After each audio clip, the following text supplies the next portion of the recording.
Ndugu Katibu wa Chama cha Mapinduzi, awali ya yote namshukuru sana Mwenyezi Mungu, maana kusimama mimi hapa leo ni kudra zake yeye Mwenyezi Mungu, sio kwa nguvu zangu, sio kwa uwezo wangu, ila ni yeye mwenyewe ametaka.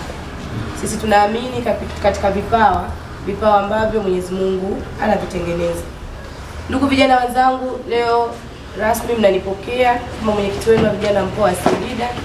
Nimefarijika mno ndani ya moyo wangu tangu siku ile ya tarehe 15 niliposimamishwa na kutajwa kwamba mimi ndiye mwenyekiti wa vijana mkoa. Tulikuwepo vijana wengi, tulichukua fomu vijana 33. Haimaanishi kwamba tulikuwa hatuwezi, ila wote tulikuwa tunaweza, ila alitakiwa kijana mmoja tu. Kuna kuchukua fomu, kuna kurejesha fomu, kuna kazi za vikao, lakini kuna kazi za wapiga kura. Wa mwisho kabisa ni wapiga kura wao kuamua nani wanamtaka. Katibu wa mkoa, nikiri kwa dhati ya moyo wangu, katika uchaguzi ambao umewahi kufanyika mkoa wa Singida, ambao haujulikani mpaka dakika ya mwisho nani anaenda kuwa mwenyekiti, ulikuwa ni uchaguzi huu. Kwa sababu tu moja tu, kamati kuu ilituamini vijana 4. Ikasema hawa tunaona katika wale miongoni 33 hawa wanaweza kwenda kutuwakilisha. Lakini kipekee kwa dhati moyo wangu ninawashukuru sana wajumbe wa baraza la mkoa wa Singida. Kuanzia baraza la mwezi wa 6 2024 waliniamini, wakanipa wenyekiti wa vijana wa kuongoza kikao cha baraza la mkoa. Ilikuwa ni baraza la kwanza ambalo niliingia mpaka kakijasho kakanitoka. Iramba nikawaza, hawa vijana tuko kwenye changamoto hii ya makundi, lakini changamoto ambayo tunatakiwa tutengeneze jambo. Nikienda pale nikiharibu tu kidogo, nimeshajaribia taswira nzima ya maisha yangu.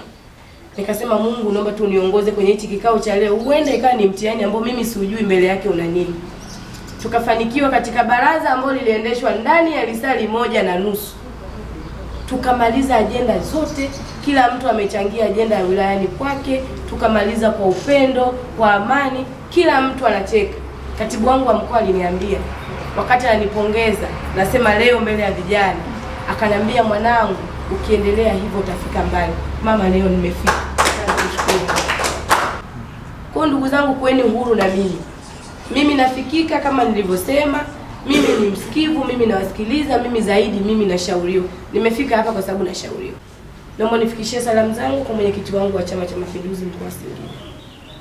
Mwambie mwenyekiti wa vijana, binti yako, mwanao anakupenda sana, atakupa ushirikiano mkubwa mno wa kuhakikisha jumuiya ya vijana inatulia.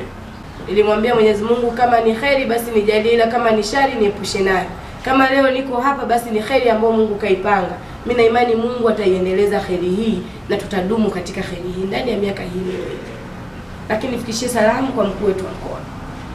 Mwambie sisi vijana tuko tayari kushirikiana naye katika kulijenga taifa letu na kujenga mkoa wetu, kwa sababu yuko hapa kwa niaba ya Daktari Samia Suluhu Hassan, Rais wa Jamhuri ya Muungano wa Tanzania.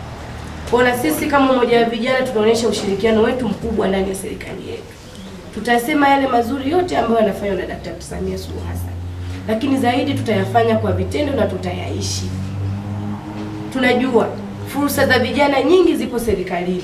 Kwa sisi vijana tukijitenga na serikali, na maana tumejitenga na fursa. Kwa sisi hatutaki kujitenga na fursa. Tunataka sisi tuwe kitu kimoja na fursa.